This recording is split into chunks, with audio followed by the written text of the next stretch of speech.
Hello നമസ്കാരം. ഓസ്ട്രേലിയയിലെ കെയ്ൻസിൽ വന്നിട്ട് ചക്കപ്പഴം തിന്നില്ലെങ്കിൽ എങ്ങനെയാണ്? ഞങ്ങൾ കഴിഞ്ഞ ദിവസം ഇവിടെ റെസ്റ്റീസ് മാർക്കറ്റിൽ പോയിട്ട് ചക്ക കണ്ടു, പക്ഷെ മേടിക്കാൻ പറ്റിയില്ല. ഇന്നാണ് ചക്ക ഒന്ന് അങ്ങോട്ട് മേടിക്കാൻ പറ്റിയത്.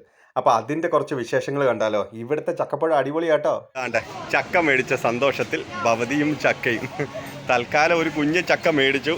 ഇത് പഴുത്ത ചക്കയാണ്, വരിക്കച്ചക്കയാണെന്നാണ് പറഞ്ഞത്. അതുകൊണ്ട് ചക്ക ഒരെണ്ണം മേടിച്ചു. പിന്നെ ഇതാ നമ്മുടെ നാട്ടിലെ കമ്പിളി നാരങ്ങ എന്ന് പറയുന്ന സാധനം, കണ്ണൂരൊക്കെ അങ്ങനെയാണ് പറയുന്നത്, ബാക്കിയുള്ള സ്ഥലത്ത് എങ്ങനെയാണെന്ന് എനിക്കും അറിയത്തില്ല. ഹായ് അന്ന, ഇന്ന് എന്തൊക്കെ ഫ്രൂട്ട്സ് അന്ന ഇന്ന് നമ്മൾ മാർക്കറ്റിൽ പോയിട്ട് മേടിച്ചത്?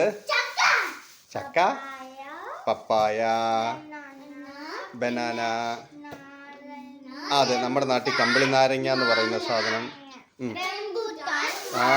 പിന്നെ ഇതാ റംബുട്ടാൻ, നല്ല മാങ്ങാപ്പഴം.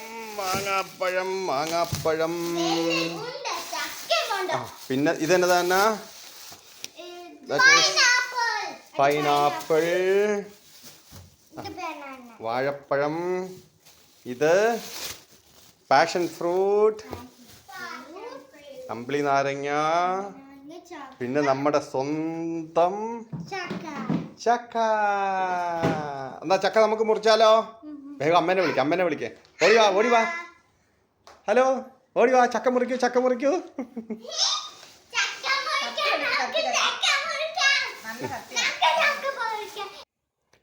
അങ്ങനെ കെയ്ൻസിൽ വന്ന് ആദ്യമായിട്ട് മേടിച്ച ചക്ക.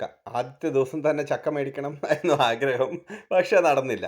കണ്ടോ, നല്ല തേൻ വരിക്ക ചക്കയാട്ടോ. അവിടുത്തെ കടയിൽ നിന്ന് മേടിച്ചപ്പോൾ ചൈനക്കാർ നമ്മളോട് പറഞ്ഞായിരുന്നു, yes this is crispy one. അപ്പോൾ ഞങ്ങൾ ചോദിച്ചു, ഇത് കൂഴച്ചക്കയാണോ എന്നുള്ള കൂഴച്ചക്ക എന്ന് വാക്ക് അറിയാത്തത് കൊണ്ട് ഞങ്ങൾ ചോദിച്ചു. അപ്പോൾ തന്നെ അയാൾ പറഞ്ഞു, ഇല്ല ഇത് ക്രിസ്പിയാണ്, ഞങ്ങൾക്ക് നിങ്ങൾ പറഞ്ഞ മനസ്സിലായി, നല്ല ഹണി ക്രിസ്പി എന്ന് പറഞ്ഞു. അപ്പോൾ തന്നെ മനസ്സിലായി തേൻ വരിക്ക ചക്കയാണെന്ന്. അപ്പോൾ അതുപോലെ തന്നെയായിരുന്നു. അപ്പോൾ കെയ്ൻസിൽ ഇങ്ങനെയൊക്കെയാണ് കാര്യങ്ങൾ.